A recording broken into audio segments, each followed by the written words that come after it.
Olá pessoal, estamos para mais um programa e hoje vamos falar sobre o espinho na carne. Então, Mateus, o que seria esse tal espinho na carne? O espinho na carne, você diz sobre aquele texto de 2 Coríntios 12, do 7 ao 10 de Paulo, é isso mesmo? Isso. Então lê para nós, vamos começar assim. E para que não me exaltasse pela excelência das revelações, foi-me dado um espinho na carne, a saber, um mensageiro de Satanás para me esbofetear, a fim de não me exaltar, acerca do qual 3 vezes orei ao Senhor para que se desviasse de mim. E disse-me: a minha graça te basta, porque o meu poder se aperfeiçoa na fraqueza. De boa vontade, pois, me gloriarei das minhas fraquezas, para que em mim habite o poder de Cristo.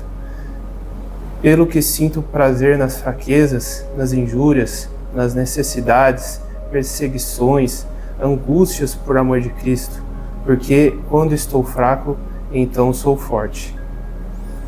Ótimo. Vamos de trás para frente. O espinho na carne. Ele vai concluir esse texto que você leu sobre quando estou fraco, sou forte.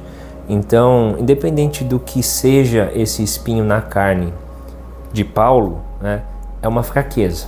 Ele fala, quando sou fraco, sou forte. Ele está reclamando a Deus de uma fraqueza que ele não consegue vencer, alguma coisa que ele não consegue se libertar, né? E durante a história da igreja e os estudiosos bíblicos, muito se investigou o que seria esse espinho na carne de Paulo e várias hipóteses foram levantadas. Vamos tentar trazer algumas delas aqui, né? Ele fala que o espinho é algo que Deus deixou para que ele não se exaltasse. Ele vai falar sobre o mensageiro de Satanás, vai falar sobre muitas das coisas. Mas vamos levantar as hipóteses aqui. Talvez seja um problema ocular. Por quê? Paulo teve um encontro com Cristo na estrada para Damasco. Isso está ali no livro de Atos, no capítulo, acho que é 9, né? Isso. Capítulo 9 de Atos. E o texto vai dizer que ele sofre de uma cegueira momentânea. E aí Deus o encaminha para a casa de Judas, onde Ananias iria orar por ele, para ele ter a visão restaurada, certo? Então, lá, abre para nós aí em Gálatas 4, do 13 ao 15. E vós sabeis que primeiro vos anunciei o Evangelho estando em fraqueza da carne, e não rejeitastes, nem desprezaste isso que era uma tentação na minha carne. Antes me recebeste como um anjo do Senhor, como Jesus Cristo mesmo. Qual é, logo, a vossa bem-aventurança? Porque vos deu testemunho de que, se possível fora, arrancaríeis os vossos próprios olhos e mos daríeis. O que está querendo dizer é arrancaria meus próprios olhos e daria para você, né? Que os Gálatas fariam isso por Paulo. Então, pela essa questão dele concluir esse texto dizendo, olha, eu sei que se vocês pudessem, vocês tirariam seus olhos para dar para mim, se levantou uma hipótese. Será que quando ele teve aquele encontro com Deus em Atos 9, ele ficou com alguma sequela na sua visão? Né? Arrancaria os seus olhos e daria para mim. Será que essa fraqueza dele seria um problema ocular, uma dificuldade de enxergar? Talvez Deus teria curado a visão dele, mas deixou uma sequela para ele se lembrar daquele encontro, né? E para ele se lembrar que é melhor ter clareza de entendimento, de visão espiritual do que a visão natural. Então Deus deixou aquela miopia, aquele estigmatismo, alguma debilidade na visão dele, para que ele se lembrasse que é mais importante ter os olhos espirituais abertos do que os olhos físicos, e para que ele dependesse apenas do poder de Deus e não da sua própria força para se guiar na vida e na sua mensagem e no seu ministério. Lê Romanos 8,14, né, vai falar sobre ser guiado pelo Espírito. Quando o texto Paulo usa a expressão de ser guiado pelo Espírito, será que não seria uma mensagem também que ele está usando uma situação que ele vivencia na carne dele e transpondo isso, trazendo isso para uma aplicação da Escritura? Tipo assim, eu não consigo ser guiado por mim mesmo, porque o que um cego precisa? De um guia.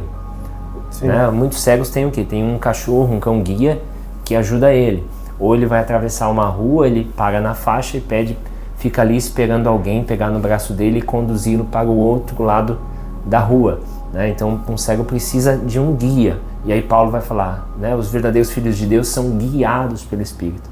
Então será que isso não seria uma mensagem entre linhas de algo que ele está trazendo, que ele sofria na carne dele e aplicando no texto bíblico para trazer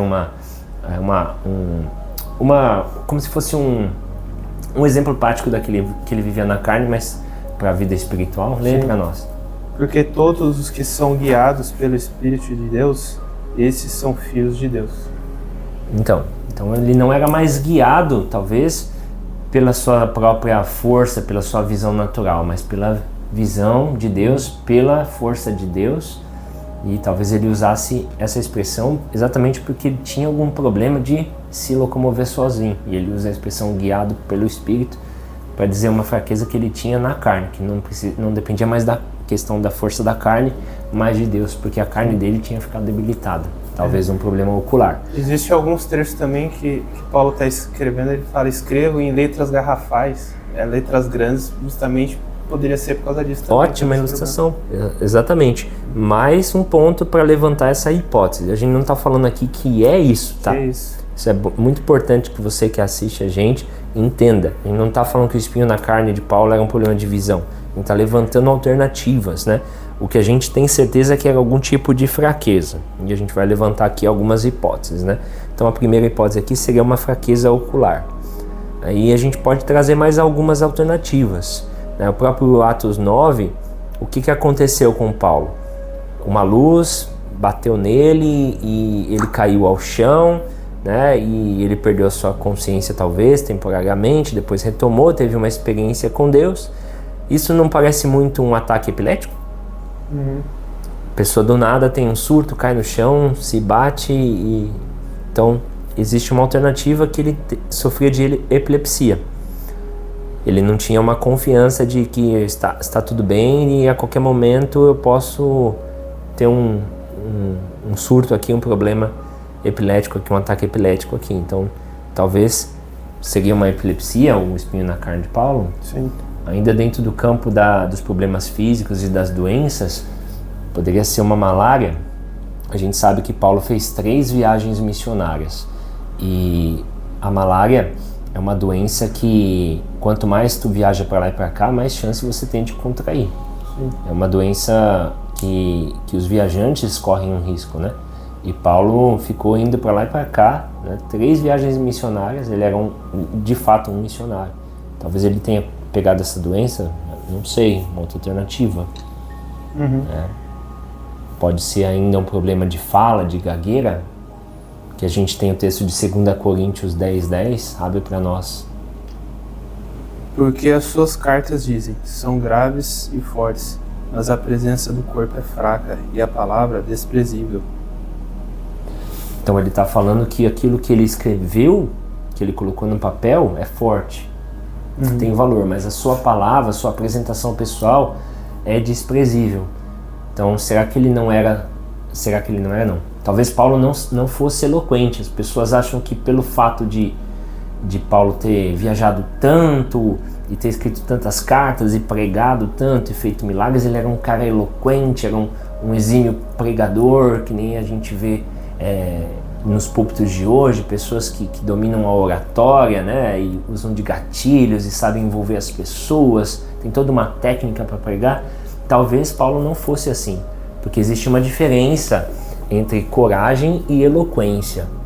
Para eu fazer 3 viagens missionárias, para eu sofrer açoites, para eu sobreviver a um naufrágio, para eu ser preso pelo Evangelho e escrever tantas cartas que iam literalmente de confronto a Roma, porque Paulo ele estava sendo perseguido porque ele era um camarada que estava trazendo o caos, estava trazendo o descontrole do governo romano. Ele estava libertando as pessoas da forma de pensar romana. Então isso não é eloquência. Você não precisa de eloquência para fazer tudo isso, você precisa de coragem. Então nem sempre o eloquente é um corajoso. Eu tenho vergonha de pregar, eu tenho... Isso aí não é uma questão de eloquência. Eloquência é técnica, né? A coragem, não. Coragem é algo que Deus te dá para anunciar o Evangelho. E você não precisa de eloquência para anunciar o Evangelho. O próprio Moisés não era um camarada eloquente. E quando Deus se apresentou para ele, a primeira desculpa que ele deu é: eu não sei falar direito, né? Eu tenho um problema com a fala. Talvez Moisés era gago também, fanho, não sei. E aí Deus falou: olha, não adianta arrumar desculpa aqui, ó, seu irmão vai falar no teu lugar.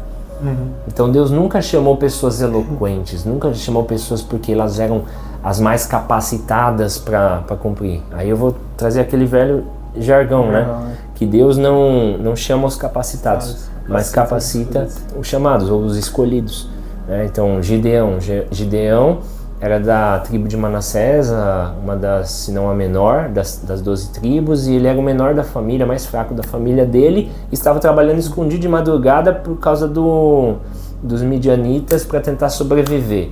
Deus não chamou ele na situação perfeita, nas circunstâncias perfeitas, porque ele era o mais capacitado, o mais forte, o mais estudado, o mais bonito, nada disso, mas porque sabia que lá no fundo tinha um homem valente, tinha um corajoso, né? E aí, para validar ainda esse argumento, Deus ainda faz ele diminuir o exército, né? Tem muita gente, sai, tira, só sobrou 300, né? E é curioso que tem aquela questão dos 300 do filme, né? Esparta. Dos espartanos, né?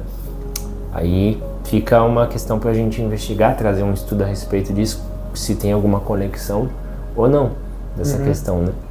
Mas o fato é que Deus nunca precisou da força humana para fazer a vontade dele. Pelo contrário, nós precisamos da força divina para fazer a nossa vontade. E o melhor ainda, quando a nossa vontade é subordinada à vontade de Deus. Aí não tem como dar errado. Porque aquele que se o plano é de Deus, se a obra é de Deus, quem vai concluir o plano é Deus. Você é apenas um instrumento, uma ferramenta na mão do agora me fugiu o nome do ferreiro, né?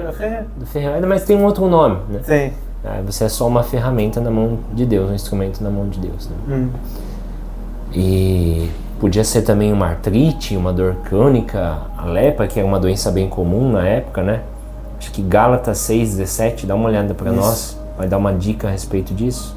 Desde agora, ninguém me inquiete, porque trago no meu corpo as marcas do Senhor Jesus. Isso, ótimo. Lembra que a gente falou que ele fala em Romanos 8:14 que os verdadeiros filhos de Deus são guiados pelo Espírito, né? Que por ele citar a questão do guiado, poderia ser indiretamente uma dica de que ele tinha algum problema para se guiar sozinho, né? Por algum problema de visão. Então, quando ele fala que ele traz no corpo as marcas de Cristo, a gente sabe que a lepra, né, que depois a gente trouxe para a civilização moderna atual como hanseníase, e hoje já é uma doença que pode ser tratada e menos grave do que naquela época, né? Talvez o que Paulo tinha era lepra, porque lepra deixa marcas, a pessoa ficava com marcas na pele e ela escondia aquelas marcas, ela tinha vergonha daquilo, né? E Paulo já usa o exemplo: eu trago no meu corpo as marcas de Cristo, né? Então, será que ele não estava usando isso até para exemplificar uma coisa que também tinha no corpo dele? Né? Não seria só apenas a dor espiritual, né?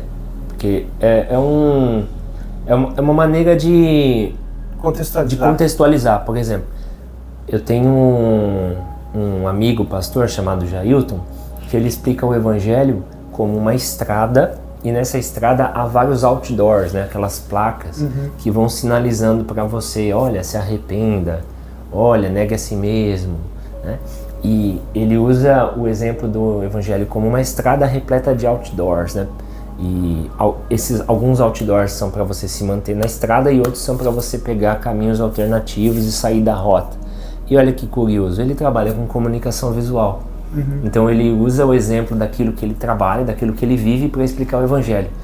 Então é esse o conceito que eu quero trazer. Se Paulo usou a expressão de ser guiado pelo Espírito, talvez ele tinha problema de visão. Se Paulo usou que traz no seu corpo as marcas de Cristo, talvez ele tinha marcas na pele dele. Então poderia ser uma possível lepra, ele poderia ter esse problema.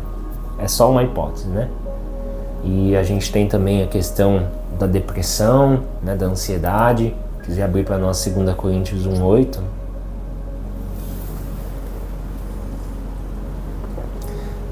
Porque Paulo, imagina o estresse dele, né? Imagina ser perseguido pelos de dentro e pelos de fora. Porque os de dentro talvez o acusassem de um falso apóstolo. Né? O própria disputa, um conflito ali que ele teve com Pedro, né? Porque não queremos, irmãos, que ignoreis a tribulação que nos sobreveio na Ásia, pois que fomos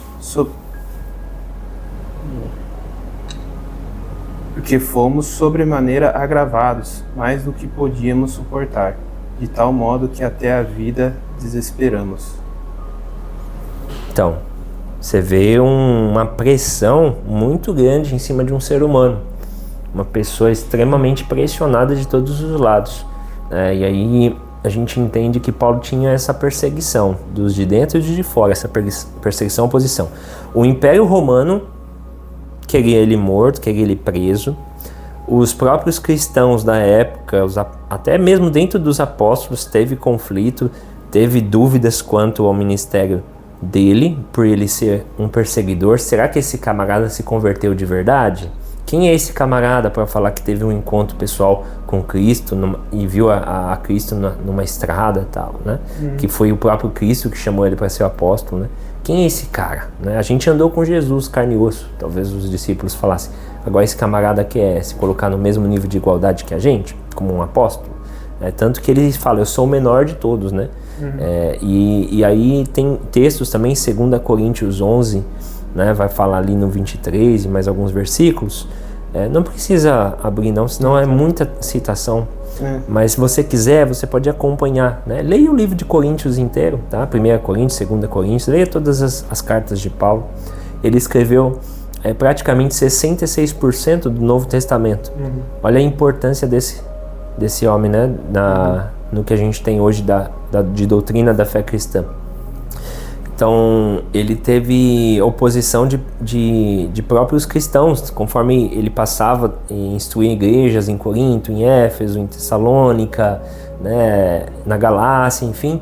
Ele ia deixando pequenas igrejas locais e depois vinha relatórios de que, olha, o fulaninho, a ciclaninha tá dando dor de cabeça aqui, olha, surgiu o falso apóstolo tal e não sei o que. Eu não vou lembrar o nome desses personagens, porque eles são citados uma vez na Bíblia, 1, 2 vezes só, né? Quase que de forma coadjuvante, mas você vê opositores e falsos apóstolos, né? Esse acho que é legal ler, 2 Coríntios 11, do 13 ao 15, né? Vai falar dos falsos apóstolos. Será que o espinho na carne de Paulo seria os falsos apóstolos? Aqueles opositores ao teu ministério, né? Muitas das vezes você quer fazer a obra de Deus e você está bem intencionado, mas tem alguém te julgando, falando que você está mal intencionado, que você quer aparecer, que você está com interesse, porque você está fazendo para bajular pastor, pastora, o líder, a líder. E às vezes você está com o seu coração de verdade entregue na obra, mas tem alguém te olhando torto e torcendo para que você caia. Simplesmente porque a cobra não aguenta ver o brilho do vagalume.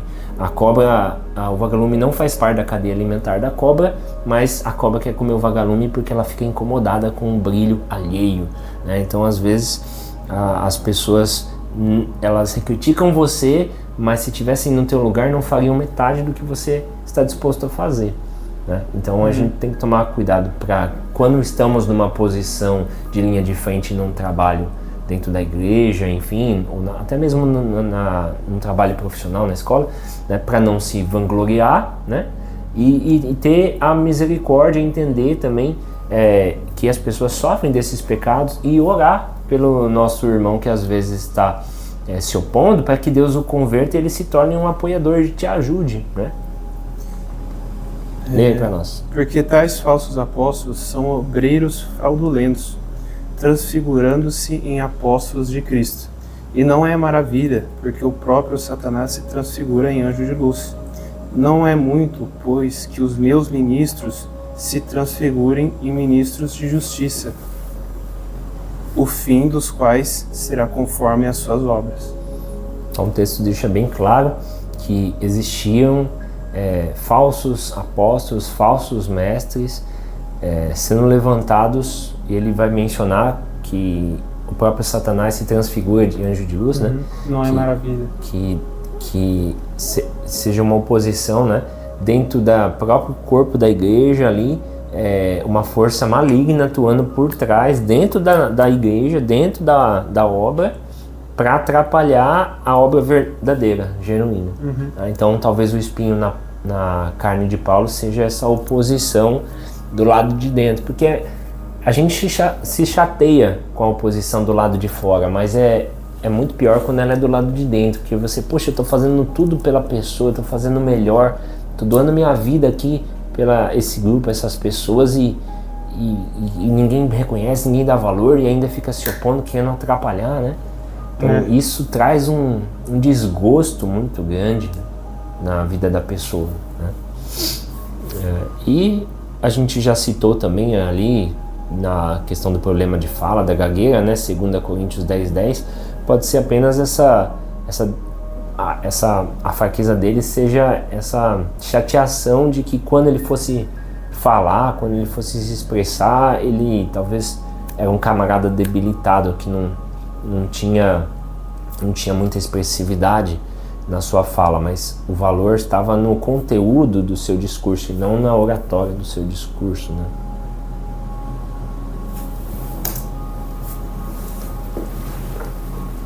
Não, é só continuar, né? Depois a gente faz um ajuste, né? Aí pergunta aí pra mim agora mas será que não era alguma coisa moral, espiritual? Mas você também não acha que seria alguma coisa moral, espiritual, ou de alguma outra tarefa que seja pessoal dele? O texto vai falar, 2 Coríntios 12:7, que o texto começa falando que é um espinho para que ele não se vangloriasse. Então existia uma questão de soberba ali que precisava ser administrada, porque Paulo estudou aos pés de Gamaliel, que é como se fosse Harvard da época ali, né, para os judeus. Ele era um cidadão de dupla cidadania, ele era tanto judeu quanto romano. O camarada, ele era um camarada viajado, né, ele falava mais de um idioma, né, ele tinha muita coisa para se vangloriar, né, Então, o espinho na carne possa ser a própria luta contra a soberba. E mesmo que fosse outra coisa, eu me ousaria a dizer que todos nós temos que lutar contra esse espinho na carne. Porque mesmo que você vença um pecado, um outro, e vai ficando cada vez melhor, vai automaticamente, quanto melhor tu fica, mais tentação do ego tomar o teu coração, né? Porque Satanás caiu assim, né? Ele era um anjo muito capacitado, cheio de talentos, né? E aí isso subiu no coração dele, o ego inflou e ele começou uma rebelião ali dos anjos, né? Ele criou o sindicato dos anjos trabalhadores, né? E fez oposição à adoração talvez ao Cristo, acusando Deus de nepotismo. A gente vai ter que se subordinar ao teu filho aí, isso aí é nepotismo, isso aí, né? Eu quero meritocracia, eu tô aqui trabalhando, eu sou bom, não sei o que, a gente tem que escolher, não sei o que. Então o ego subiu no coração dele. Então o espinho na carne, independente do que seja, a questão do ego é algo que todos nós temos que lutar a vida inteira. E quanto mais você se desvincula do ego, da sua vaidade, do seu eu, mais espaço tem para você ser preenchido por Deus, pelo eu espiritual, pelo eu sou, pelo Deus Todo-Poderoso, até que, ele mesmo vai escrever, Paulo, né? Até Cristo seja forjado em vós, até que Cristo nasça em vós, né? Até que a gente chegue à estatura de varão perfeito. Então ele está falando, você tem que se esvaziar de si mesmo para ser cheio de Deus, até que a vida de Deus seja a tua vida, né?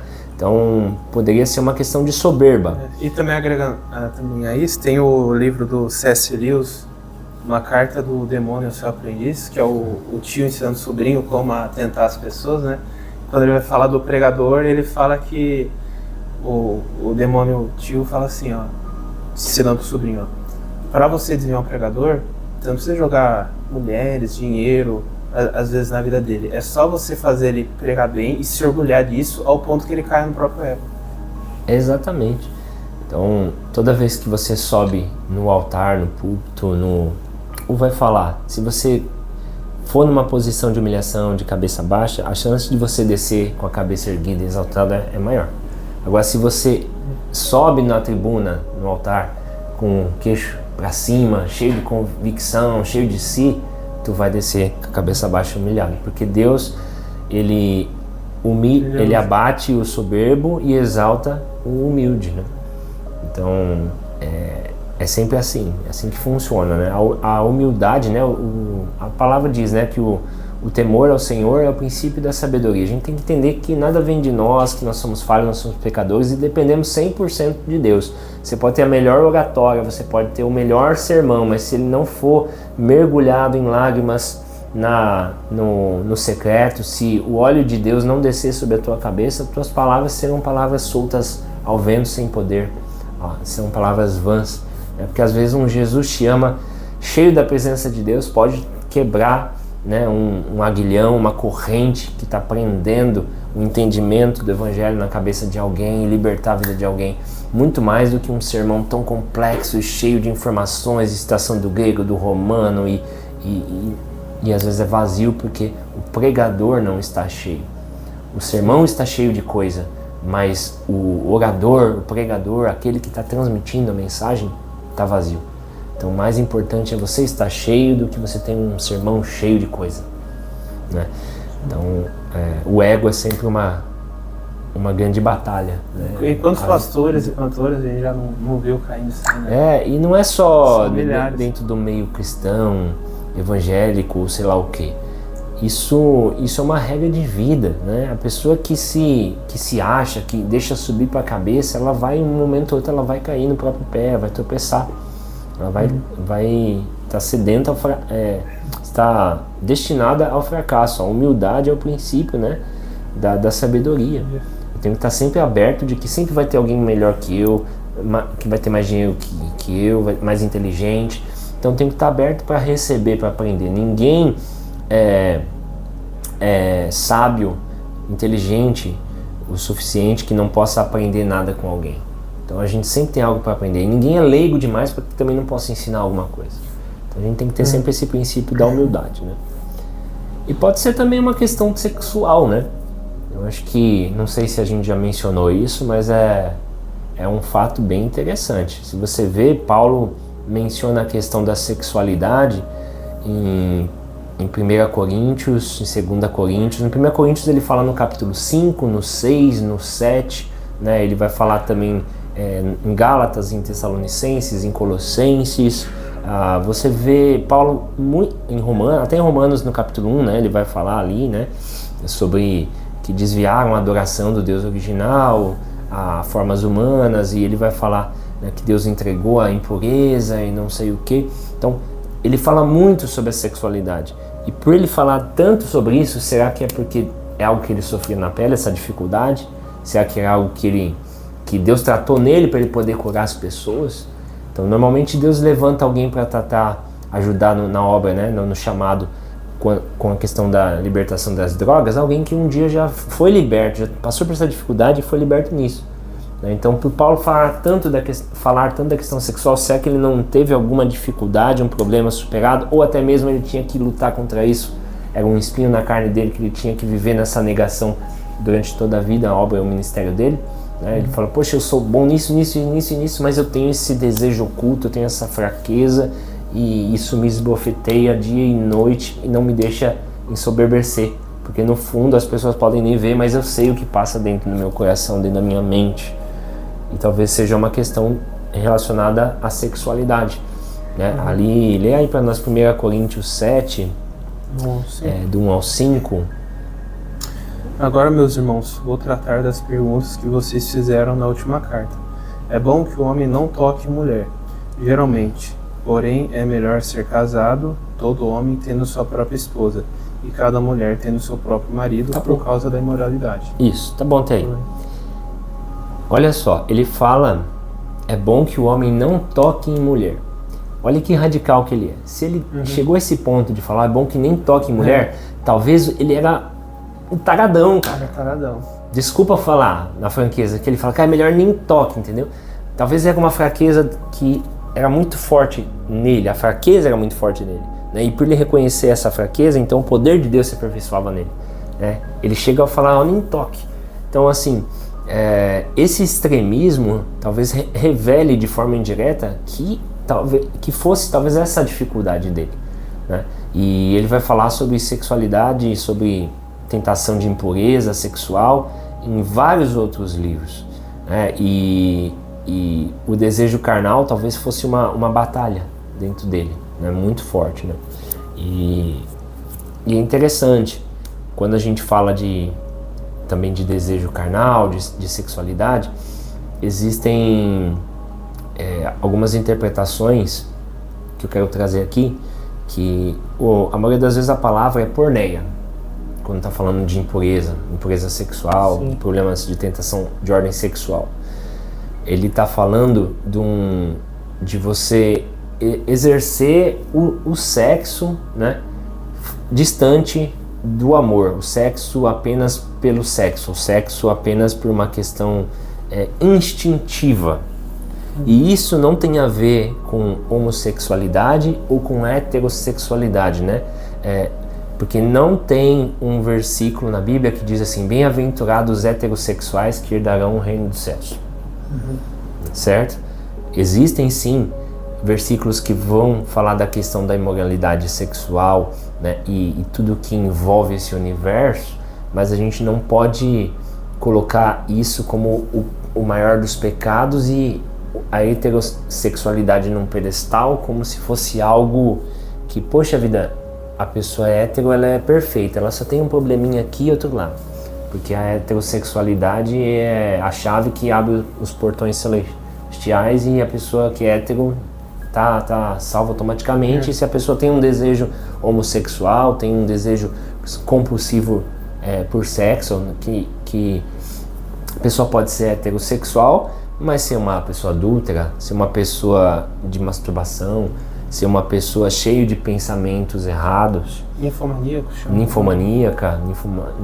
acho que ninfomaníaca é mais quando está destinado, né? Não sei se é mais isso, esse termo é usado mais para mulher ou para homem também. Não sei. Para os dois. Para os dois, né? Então, assim, a porneia, esse termo grego, né? Porneu, que a gente, portuguesando, chama de porneia, fala da questão do sexo desenfreado e o sexo desvinculado do amor. Porque Deus fez o sexo para o amor e não fez o amor para o sexo. Porque eu posso amar e não ter a ação sexual. Agora, se eu fico tendo relações sexuais sem amor, simplesmente de forma instintiva, Deus não aprova isso. Não aprova isso. E não é uma questão de julgamento, é uma questão de consequência. Uma pessoa que tem vários parceiros sexuais e sai transando com todo mundo, conheceu hoje, já transou hoje, o que acontece com essa pessoa? Ela aumenta o risco dela de contrair uma doença sexualmente transmissível, ela aumenta o risco dela de difamação moral na sociedade, certo? Ao se relacionar com pessoas assim sem conhecer direito o caráter, ela pode se envolver com uma pessoa que é uma criminosa, ela pode se tornar cúmplice, ela pode estar se relacionando com alguém e essa pessoa, no carro dessa pessoa, olha só que coisa, no carro dessa pessoa no porta-mala tá cheio de droga.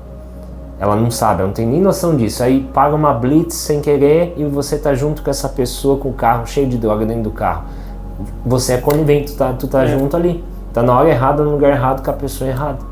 Então, eu quero trazer aqui a questão das consequências disso. Não estamos aqui para julgar, olha, você vai pro inferno por causa disso, por causa daquilo. Porque não é uma questão de heterossexualidade, de homossexualidade. É uma questão de problema de depravação e de identidade. A pessoa não sabe o que ela é, não sabe realmente o que ela quer. E ela vive num conflito, porque ela crê e quer viver, ela crê em algo, só que ela não vive aquilo que ela crê. Isso traz um transtorno na mente insuportável na pessoa. E além da questão da sexualidade, isso traz um transtorno psicológico e a pessoa perde paz, e a pessoa não consegue fazer mais nada porque a mente dela só está naquele conflito, só está naquele caos, ou só está pensando naquilo. E a pessoa não consegue trabalhar, não consegue curtir a família, não consegue servir nem a Deus, e ela também não serve direito esse prazer da carne dela. Ela vive... A Bíblia diz, não dá para servir dois senhores, né? Tudo bem que esse exemplo ele também é usado na questão do dinheiro, não dá para servir Mamon e a Deus na questão do dinheiro. Mas o sexo desenfreado, esse porneia, pode se transformar em um Deus dentro da cabeça da pessoa também, né? E Paulo falou muito sobre essa questão de não ser dominado de forma instintiva, né? E isso não é só de Paulo não, tá? Marcos vai falar isso, eu não lembro exatamente, acho que é o capítulo 7, não tenho certeza, mas Marcos fala alguma coisa sobre isso. Você tem o livro de Apocalipse falando dessa questão da imoralidade, né? Na questão da depravação, não herdar o reino dos céus. Você vai ter isso no próprio Caim e Abel ali, né? Na história de Caim e Abel. Depois Deus vai falar com Caim e tal, e Deus fala para Caim, olha, cuidado para que o desejo não te domine. Então ser dominado pelo desejo, né? Isso é um pecado. A gente não pode deixar nada nos dominar. Cristo nos liberta para nós, mesmo tendo desejos e vontades pecaminosas, não deixar que essas coisas nos dominem, né? É a tirania do desejo, o desejo tirano, que eu não consigo dizer não para ele. Então eu sou livre para dizer não. Quem diz sim para tudo não é liberto. É liberto quem consegue dizer não para as coisas. Eu tenho o direito de escolher. Eu até quero, mas eu não vou fazer. Eu não vou viver isso. Estabelece porque limites, eu tive uma transformação de mente, metanoia, transformação de mente. Agora eu vou cair em Romanos, né? Capítulo 12, que vai falar: transformai-vos pela renovação do vosso entendimento. Então o que é transformado? O entendimento. Aí, olha só, então o grande milagre é Deus transformar a tua mente, não é te libertar dos desejos do pecado.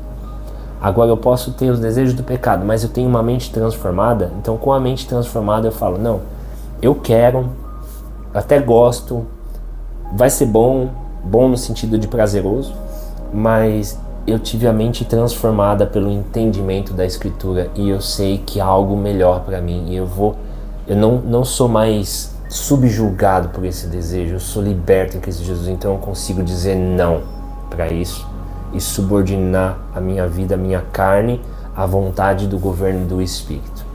Então isso é liberdade, isso é transformação de mente, metanoia. Então Deus transforma a nossa mente, Ele liberta a nossa mente, transforma o nosso entendimento, mas nem sempre Ele vai tirar os espinhos da nossa carne. Uma rosa sempre vai ter um espinho. Não tem como só você compra uma rosa, vem o caule e vem o espinho junto. Você não vai comprar só a flor, vai vir o conjunto. Então Deus, né, nós somos um perfume suave nas narinas do Senhor, tanto para os que estão sendo santificados para a salvação, quanto para aqueles que caminham para a perdição. Porque o que caminha para a perdição nada mais é do que a justiça de Deus sendo aplicada, porque todos nós pecamos e destruídos fomos da glória de Deus. Então isso é drástico falar, mas é como se fosse um cheiro agradável para Deus, porque é o ímpio recebendo a justa condenação.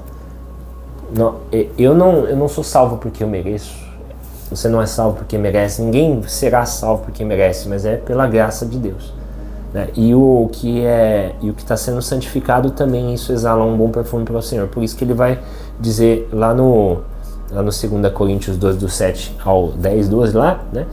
Chega um momento que ele vai falar, porque a minha graça te basta, meu poder se aperfeiçoa na fraqueza. Então Deus não vai tirar certos espinhos, porque esse espinho é aquilo que faz a gente não se ensoberbecer, porque o pior dos pecados é o pecado original, e o pecado original foi e sempre será a soberba, o ego. A soberba é a mãe de todos os pecados. A pessoa começa a ter uma vida de adultério porque ela acha que ela merece, porque ela precisa viver os prazeres dela, porque ela precisa ser feliz. A pessoa vai roubar, vai querer ganhar dinheiro ilicitamente porque ela acha que ela merece, porque ela tem que ter uma vida melhor. Então é sempre o eu é o pecado original. Então é melhor às vezes a gente ficar com um espinhozinho ou outro ali, lutando contra aquilo, incomodando a vida inteira, mas aquilo lá vai produzir, né, um peso de glória, porque mesmo eu tendo aquele desejo, aquele pecado, eu luto e subordino a minha carne à vontade do Espírito. Isso produz uma negação, né? Aquele que quer vir após mim, negue a si mesmo todos os dias, né? Tome a sua cruz, negue-se a si mesmo todos os dias e siga-me. Então é melhor ficar com um espinhozinho na carne do que cair no lamaçal do ego, da soberba, né? É interessante isso. E acho que pra gente concluir essa parte sexual, que dá pra falar muito tempo, muita coisa sobre isso. A gente precisa desvincular também a questão do amor, da palavra amor e da palavra sexo. Que o discurso do mundo, né, vai falar que faça amor, como se amor igual a sexo. E não é. O sexo foi algo feito, Deus fez pro homem, pra mulher, para o ser humano ter o seu momento de prazer, gozar esse prazer dentro de uma relação amorosa.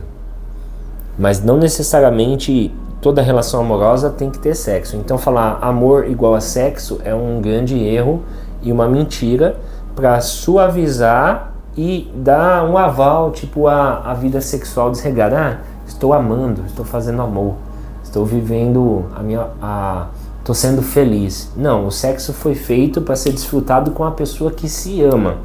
E existem 4 palavras no grego para amor. E é importante a gente trazer essa luz para todos nós aqui. Primeira palavra, vamos usar aqui, storge. Né? Storge é o amor fraternal, né? Os filhos. O amor, aquele amor do pai para o filho. Do pai para o filho, do filho para a mãe, da mãe para o filho, do tio para o sobrinho. É o amor familiar. Aí você tem também o amor eros, que é o amor sexual, né? Que esse sim, esse aí a gente pode associar a questão do sexo, né? Aí você tem o amor filéu, né? Filéu. O amor filéu é o amor de amizade, né? A Bíblia vai falar, existem amigos que são mais chegados do que um irmão, né? Então esse amor que você tem para as pessoas que você começa com sendo seu colega, vira teu amigo e às vezes é aquela amizade para a vida toda, esse convívio, né, na sociedade. O amor da igreja, ele começa, né, com o amor filéu. O amor filéu, né, ele nunca vai se transformar num storge, porque o storge é coisa de sangue, né? A pessoa é da tua família. Mas existe amor filial que é mais forte que storge. Existem amigos que são mais chegados do que irmãos, né? E o eros é o amor sexual e existe o ágape, que aí Paulo, depois de falar no Coríntios, né, no capítulo 5, 6, 7, agora eu não lembro se é no 1 Coríntios ou 2, mas é no capítulo 12, ele vai falar do amor ágape, o amor que tudo suporta, tudo crê, tudo espera, né? O amor ágape é o amor incondicional, é o amor de Deus, é o amor que Deus gostaria que conseguíssemos exercer para com o próximo. Então existem 4 tipos de amor, né? Então associar sexo igual amor é uma grande pegadinha para criar uma brecha para uma vida sexual desregrada. É tipo assim, eu tô fazendo amor, ou é o amor próprio, eu tô sendo feliz. Então precisa separar o que é sexo e o que é amor, né? Essas coisas nem sempre estão juntas. O eros está relacionado à sexualidade, mas tem outras 3 fontes de amor que não são sexuais, né? Sim. E dos ataques demoníacos também, né?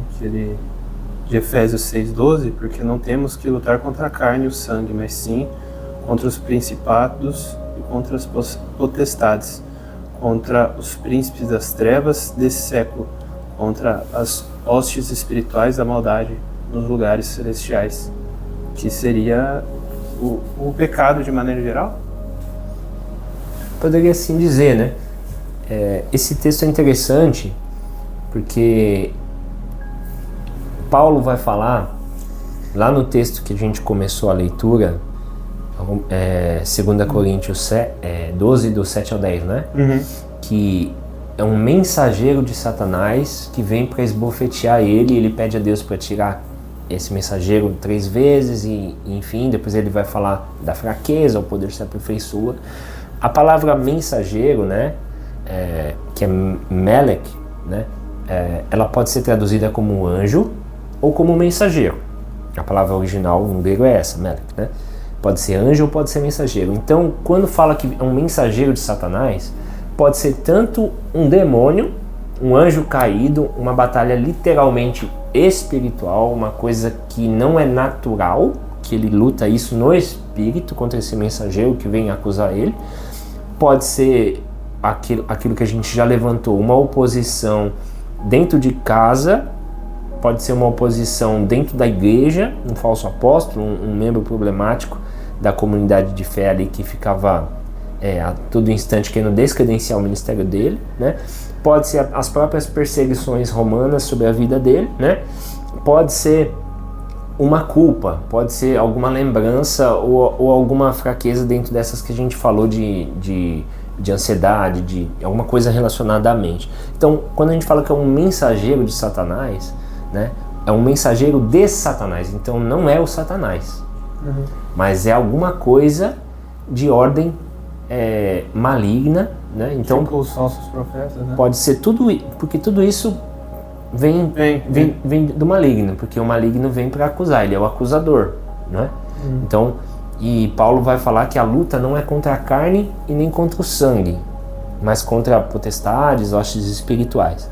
E mais uma vez, pode ser por causa dessa citação de Efésios que seja um ser espiritual, ou que ele está olhando para alguém de carne e sangue que está incomodando ele falou, cara, eu não tenho que me incomodar olhar para a pessoa, eu tenho que amar essa pessoa porque eu sei que ela está sob a influência maligna ou o próprio pecado que habita nela que está fazendo ela ter esse comportamento. Então eu não posso olhar para carne e sangue. Então esse texto não necessariamente está dizendo que ele está falando de um espírito maligno. Ele pode estar olhando para alguém e falando, cara, eu não posso olhar para a pessoa, eu tenho que entender que eu tenho uma oposição espiritual, porque o que eu estou fazendo aqui é para libertar vidas. Então sempre que você se levantar para desfazer a obra de Satanás, você vai ter uma retaliação. Não acha que vai ser de bandeja, que ele vai entregar, pode libertar aí o pessoal aí das minhas correntes, das minhas prisões. Não, ao reino de Deus, né? Não que esse texto seja aplicado necessariamente a essa passagem, mas de certa forma podemos usar, ele é tomado à força, ou seja, Satanás não vai entregar de bandeja as pessoas. Então por isso que a gente tem que usar a espada do Espírito. É uma batalha de ataque, né, para desfazer as obras do maligno, e uma batalha também de defesa, né? As portas do inferno não resistirão, né? Então a gente tem que, né, porta, né, é o quê? É um instrumento de ataque ou de defesa? Porta? De defesa. De defesa, né? Então as portas do inferno não resistirão. Então o inferno ali, eu vou trazer o contexto certo, que inferno ali a palavra é sepultura, é morte. Então as portas do inferno não prevalecerão contra a igreja. Por quê? Porque a igreja vai vencer a morte. Nós, em Cristo, temos a vida eterna. Então a morte não vai conseguir nos segurar. Então a gente vai atacar, vai passar por cima, vai quebrar essa porta da morte e vamos avançar para a vida eterna. Só que ele também, Paulo vai falar sobre que Deus não nos deu um espírito de temor, mas um espírito de fortaleza. Fortaleza é ataque ou defesa? Fortaleza é defesa. Fortaleza é defesa. Então, ao mesmo tempo que a gente ataca para libertar as pessoas e porque a morte não vai nos segurar, e a gente também é defesa, porque nós não deixaremos ser governados pelo príncipe deste mundo, príncipe das trevas, porque o mundo jaz no maligno. Então, na verdade, os rebeldes somos nós que obedecemos a Cristo. Por quê? Porque Cristo vai voltar a segunda vez para tomar o reino que é dele. Porque o inimigo vem para roubar, matar e destruir. Então a humanidade está sendo roubada, está sendo morta e sendo destruída pelo maligno. Então Jesus vem para o quê? Para roubar, restituir, morte, dar vida, roubar, matar e destruir, né? E reconstruir. Por isso que a gente tem também o conceito do milênio, que é um outro assunto, né? Só tem um capítulo da Bíblia que vai falar sobre milênio, é uma questão escatológica, mas que fala sobre uma reconstrução da Terra, do planeta, do cosmo, enfim, até onde vai essa reconstrução, é até onde a sua mente é capaz de pensar, de alcançar. Então, os rebeldes somos nós, né? Peregrinos em terra estrangeira. Peregrinos em terra estrangeira. Só que essa terra estrangeira, a Nova Jerusalém, vai descer do céu, né? Então, se é literal ou não, de qualquer forma a gente sabe que o governo do Cristo, ele vai ser estabelecido de forma literal. Nós não temos o pleno governo do Espírito. O reino de Deus, Jesus falou, o reino de Deus é chegado a vós. Então o reino de Deus já chegou. Ele chega a partir do momento que você, não é nem que você aceita Cristo, mas Cristo te aceita. Né? Quando Cristo te aceita, o governo de Cristo começa a ganhar espaço dentro do teu coração e você vai subordinando a tua carne ao governo do Espírito. Né? Mas quando você olha para fora do teu corpo, tudo ao teu redor, o mundo jaz no maligno. Então é outro governo que opera. Então nós somos resistência. Só que nós somos ataque também, porque a gente vai lá e resgata pessoas. A gente vai atrás das ovelhas perdidas. Né? Então pode ser que o espinho na carne fosse um ataque de ordem espiritual, literal, né? Realmente um demônio atormentando ele, ou alguma coisa de influência maligna sendo oposição na vida dele. Né? Também pode ser isso. Pode ser também problemas de origem psicológica, emocional, devido até às várias viagens que ele fez, né, ao excesso de trabalho, isso pode ter uma relação também. Ele podia sofrer de ansiedade, uma fadiga extrema, a síndrome do impostor, né? Eu acho que isso não é pra mim, acho que eu sou fake news, eu sou uma falácia, uma mentira, um hipócrita, né? Eu matei cristãos, eu participei de coisas horríveis, né? A própria culpa pela morte de Estevão, né? Isso é uma grande alternativa, né? Que em Atos 6 e 7 vai contar a história de Estevão pregando e depois Estevão sendo apedrejado. E vai falar que Paulo estava ali, né? Que ele foi colocado aos pés de Paulo. Então Paulo foi conivente com aquilo. Se é que Paulo não pegou uma pedra também e chegou a jogar nele, não sabemos, o texto não diz claramente, mas a gente sabe que Paulo estava ali e ele presenciou isso. Então, imagina só, o camarada que é chamado pelo próprio Cristo para pregar o evangelho, passa pela conversão, e o cara perseguia, matava os cristãos, e o primeiro pregador ali da igreja, o primeiro mártir, o primeiro camarada que morreu pelo evangelho, ele teve participação, foi na mão dele. Então esse cara, como é que ficava isso na cabeça do Paulo? Ele ficava com esse pensamento o tempo inteiro. E aí, poxa vida, eu matei um grande pregador, um camarada que foi o primeiro mártir do evangelho, né, passou pelas minhas mãos, então eu sou devedor de Cristo, eu sou escravo de Cristo. Eu preciso fazer alguma coisa para compensar. Então ele tinha um gatilho muito forte, talvez seja por causa dessa culpa. Né? Eu preciso fazer alguma coisa, as coisas do meu passado foram muito grandes. Então assim, é interessante porque a culpa pode ser um espinho na carne que você que está assistindo, que o Vitor está passando, alguma culpa, algum pecado que Cristo até te perdoou já, mas você não consegue se perdoar.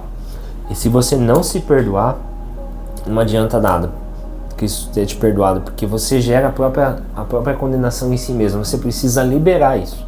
Você precisa desvincular a tua mente desse pensamento e crer no versículo que diz, né? Que em Cristo Jesus, vida nova, tudo se fez novo. Então a gente tem que virar a página, e a gente não consegue virar a página. A gente fica remoendo o passado, mas eu sou assim, mas eu nunca vou mudar, mas eis que tudo se fez novo, você é uma nova criatura em Cristo Jesus. E às vezes Deus permite que fique um espinhozinho aí para você não se ensoberbecer, para você se lembrar de onde você veio, do que você fez, do que Ele te perdoou. Mas isso é para que você na sua fraqueza o poder de Deus se aperfeiçoe, e não para gerar uma culpa, para você viver nessa autocomiseração, se sentindo o imerecedor, o coitado, o fraco, eu não sou capaz, eu não sou digno. Nunca vai ser por merecimento. Por isso que ele vai falar, a minha graça te basta. Inclusive em 1 Pedro 5,9, o Pedrão vai dizer que outros irmãos em outros lugares, no mundo inteiro, também sofrem das mesmas dificuldades, enfrentam as mesmas batalhas que nós enfrentamos. Então não acho que é só você que tem essa dificuldade, essa fraqueza, né? Outros irmãos também partilham desse sofrimento. E você não tem ideia o que grandes homens de Deus e mulheres de Deus tiveram e têm que renunciar para que fossem e para que exercessem aquilo que fazem hoje, nos dias de hoje, o ministério que Deus confiou na mão deles.